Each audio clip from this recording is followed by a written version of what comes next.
इस वीडियो को लाइक करें, हमारे चैनल को सब्सक्राइब कर बेल आइकन जरूर प्रेस करें। हजरत स्वालेह अलैहिस्सलाम, कुरान मजीद में हजरत स्वालेह अलैहिस्सलाम का जिक्र मुबारक 9 मरतबा आया है। हजरत स्वालेह अलैहिस्सलाम जिस कौम में पैदा हुए वो समूद कहलाती है। उनका नसबनामा यूं है: स्वालेह बिन उबैद बिन आसफ बिन माशह बिन उबैद बिन हारिद बिन समूद। और समूद का सिलसिला नसब हजरत नूह अलैहिस्सलाम तक ये है: समूद बिन आद बिन औस बिन इरम बिन साम बिन नूह। कौम समूद भी सामी अक़वाम की एक शाख है। यही वो लोग थे जो आद ऊला की हलाकत के बाद हजरत हूद अलैहिस्सलाम के साथ बच गए थे। इसी वजह से उन्हें आद सानिया कहते हैं। और चूंकि ये इरम बिन साम की नस्ल में से थे, इसलिए उन्हें समूद इरम भी कहते हैं। कौम समूद की रिहाइश की जगह हिजर की बस्तियां थीं। हिजाज और शाम के दरमियान वादी क़रा तक जो मैदान है, ये समूद का मकाम सकूनत था, जो शुमाल मशरिक में तीवा से लेकर सऊदी साहिल शहर अल वजा तक चला गया था। इसके वस्त में अब दारुल अहमर और मदाइन स्वालेह के मकामात हैं। आजकल समूद का इलाका फज्जुन नाका के नाम से मारूफ है, जहाँ समूद की बस्तियों के खंडर और आसार मिलते हैं।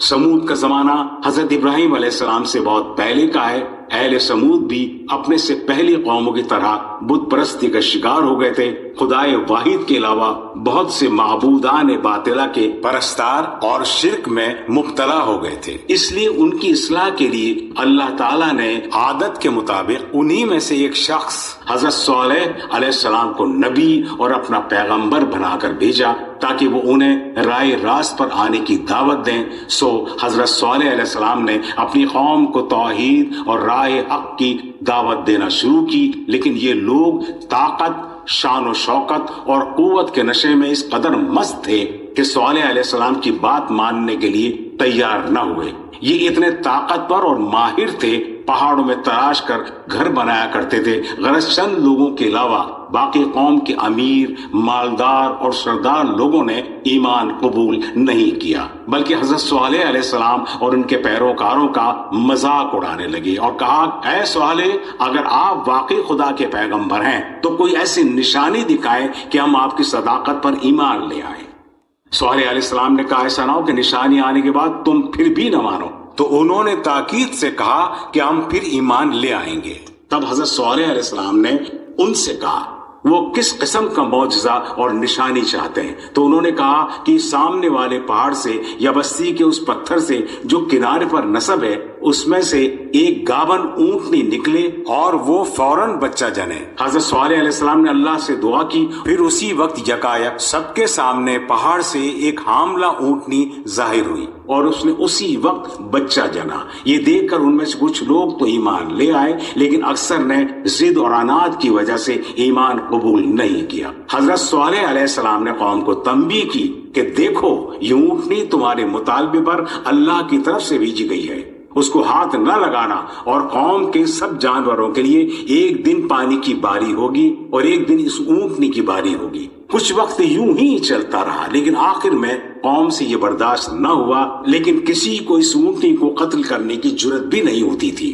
फिर कौम की हसीन औरत सदूक ने एक शख्स मसदा के सामने अपने आप को पेश किया और एक मालदार औरत ने अपने हसीन और जमील लड़की और एक शख्स क़ीदार बिन सालिफ को पेश की कि अगर वो इस ऊंटनी को कत्ल कर दें तो वो उससे अपनी लड़की की शादी करवा देगी। बस इन दोनों मसदा और क़ीदार ने चंद लोगों की मदद से इस ऊंटनी को रात में कत्ल कर दिया। ये देखकर बच्चा चीखता हुआ पहाड़ पर भाग गया और गायब हो गया। हजरत स्वालेह अलैहिस्सलाम को जब मालूम हुआ तो हसरत और अफसोस के साथ कौम को मुखातिब करके कहा, वही हुआ जिसका मुझे अंदेशा था। अब अल्लाह के अजाब का इंतजार करो जो 3 दिन में तुम सबको तबाह कर देगा। और स्वालेह अलैहिस्सलाम वहां से निकल गए और अगले दिन से ही अजाब की अलामात जाहिर होना शुरू हो गईं। पहले दिन उनके चेहरे जर्द पड़ गए, दूसरे दिन सबके चेहरे सुर्ख हो गए और तीसरे दिन सबके चेहरे बिल्कुल सियाह हो गए। फिर बिजली की कड़क, चमक और एक हैबतनाक, खौफनाक और जोरदार चीख की आवाज आई, जिसने सबको उसी हाल में हलाक कर दिया जिसमें वो थे। और वो सब अपने घरों में औंधे पड़े रह गए और आने वाले लोगों के लिए निशाने इबरत बन गए। قوم کی ہلاکت کے بعد صالح علیہ السلام اپنے پیروکار مسلمانوں کے ساتھ فلسطین کے علاقے رملہ میں چلے گئے اور وہاں آباد ہو گئے، اور ایک قول یہ ہے کہ وہ اپنے آبا و اجداد کے علاقے آقاف چلے گئے اور وہیں ان کا انتقال ہوا، جبکہ بعض لوگوں کا خیال ہے کہ وہ مکہ مکرمہ ہجرت کر گئے تھے، وہیں انتقال ہوا، اور بعض لوگ کہتے ہیں کہ وہ قوم کی ہلاکت کے بعد وہیں اپنے علاقوں میں رہے۔